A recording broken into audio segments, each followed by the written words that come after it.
Ayan, hello mga ka-YouTubers, magandang umaga sa inyo. At gagawa na naman tayo ng isang video natin na tungkol sa mantika. Sasabihin ko sa inyo kung magkakano ang tinutubo natin sa isang galong mantika at magkano ang kinikita natin sa isang rolling natin. At sasabihin ko sa inyo magkano ba ang presyo ng isang mantika ngayon at magkano ba ang bili natin ng per container. At ipapakita ko rin sa inyo kung magkano ang tubo natin ng per piraso ng bote at saka 1.5. Ito yung bote natin. Ganito yung takalan natin. Dati noon, nung hindi pa mahal ang mantika, hanggang dito yung takal natin. Dito sa may guhit na to. Ayan.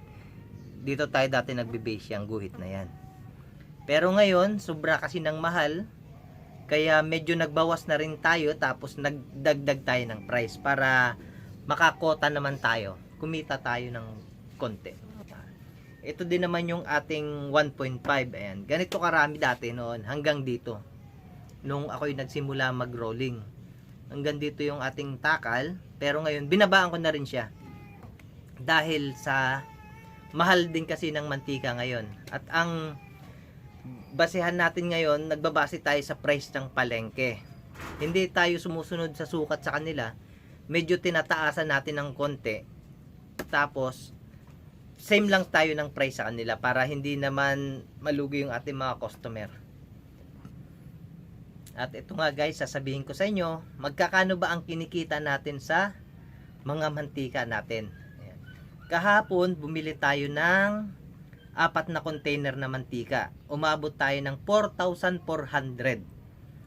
Pumapatak yung isang container natin ng 1,100 pesos ang isang container. Di bali per kilo kasi ang basehan natin sa mantika. Yung isang mantika kasi meron tayong 16 kilos, may 17, may 18. Pero ang binibili natin yung 1,100, 18 kilos. Kaya nakakagawa tayo ng 13 na 1.5. Sa bote naman nakakagawa tayo ng 54 bottles na mantika. Kaya ayan, ito yung nakakon natin, 54 bottles. Sa kon naman, sa 18 kilos nakakagawa tayo ng 13 na 1. Noong nagsisimula pa lang tayo, kinukompute natin yung ating tubo sa 1.5, umaabot tayo ng 15 pesos. Sa bote naman, ang tubo natin kada bote, meron tayong 5 pesos. Pero ngayon, lumiit na. At ang tinutubo na lang natin sa per bottle ng kwan natin, kasi nagagawa natin siya 54 times 1,100 divide natin sa 54, meron tayong 20 point something, 20.37 minus 23, meron lang tayong kada bote natin is 2.64 pesos. Yun lang yung tinutubo natin. Sa bagay guys, pag pinagsama-sama natin yan, marami-rami rin. Kaya ang tinutubo natin sa isang bote 54 times 23, meron tayong 1,442 minus 1,100, meron tayong 142 pesos sa bote. Ayan, din nyo nakikita guys, no? Meron tayong ayan, 142 pesos sa isang container kada bote. Ganyan nakaliit ngayon guys.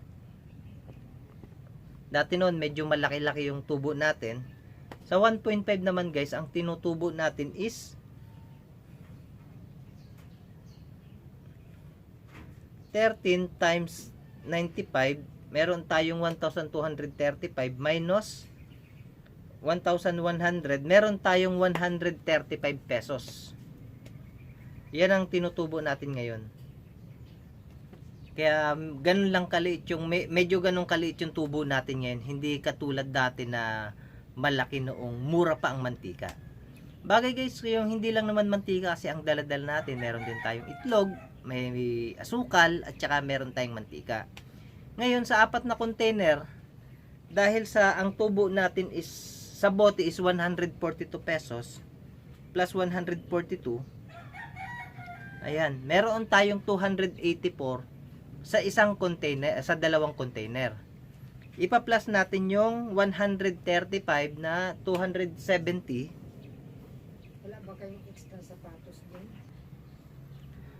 Ayan guys, sa apat na container, meron tayong 554 na tubo. Ileles natin yung bote natin na 108 minus 108 minus 26. Ayan guys, meron pa rin tayong 420 pesos na tubo sa apat na container. Yan naman ay kayang paubusin sa loob ng isang araw lang. Kaya meron tayong 420 plus isasama pa yung tubo mo sa itlog. Kaya doon din tayo nakakabawi. Kaya meron din pa rin tayong kulang-kulang 1,000 plus na kinikita sa isang araw. Ganun din ka benta ang mantika kasi fast moving kasi ang mantika, itlog at saka asukal na niro-rolling natin. Kaya kung nagbabala kayong magnegosyo, ayan ang piliin nyo, mantika, itlog at saka asukal. Yan ang number 1 na hanap ng mga tao kasi araw-araw siyang ginagamit. Ganun at saka ganun kabilis ibenta. Ngayon kung saan ko naman binebenta yung aking mga mantika, kung gusto nyong malaman, binebenta natin siya sa mga tindahan. Inaalok natin siya. Lahat ng mga tindahan na madaanan natin, inaalok ko na bumili ng ating daladalang mga paninda.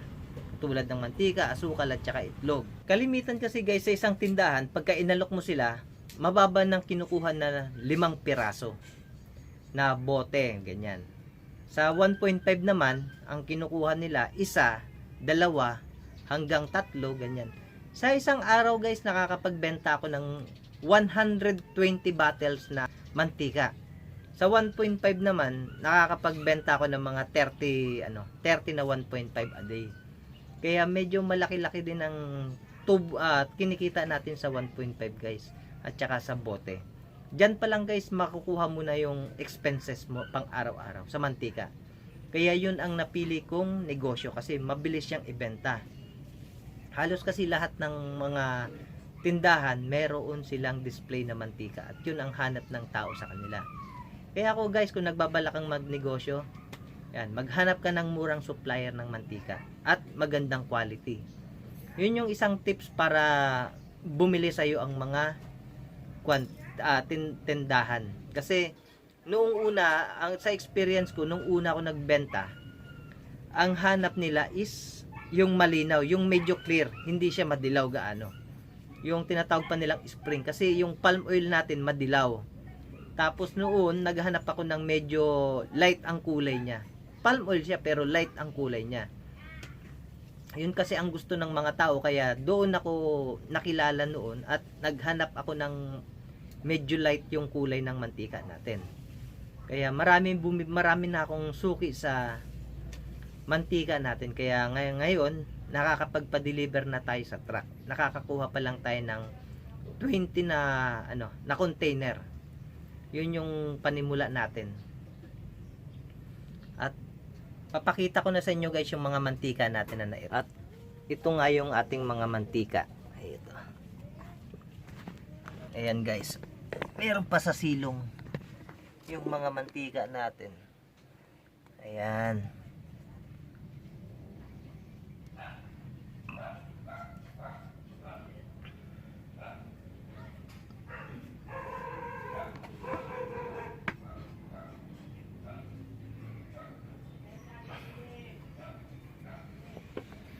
Ito naman guys yung kasama ng mantika natin, ng asukal natin. Ito yung quality ng natin, wash sugar.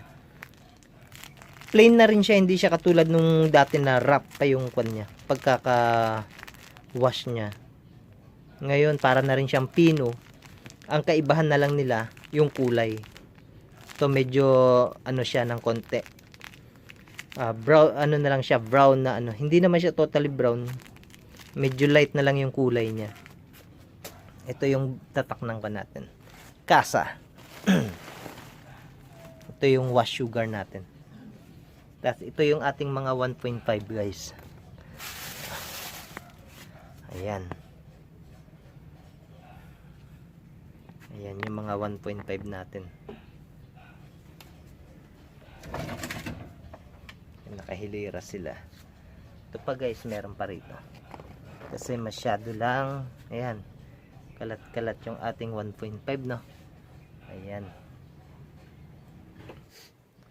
Ayan. At sana guys, meron kayong natutunan sa ating vlog ngayon. Nakapulot sana kayo ng idea tungkol sa mantika natin, kung magkano na ang kinikita, malaki ba o maliit.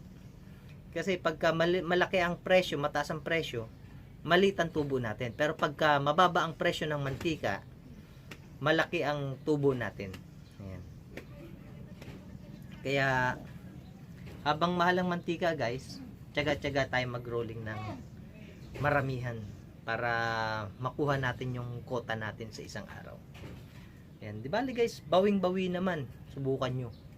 Bawing-bawi naman sa ano. Kalahating araw lang guys, kikita ka na.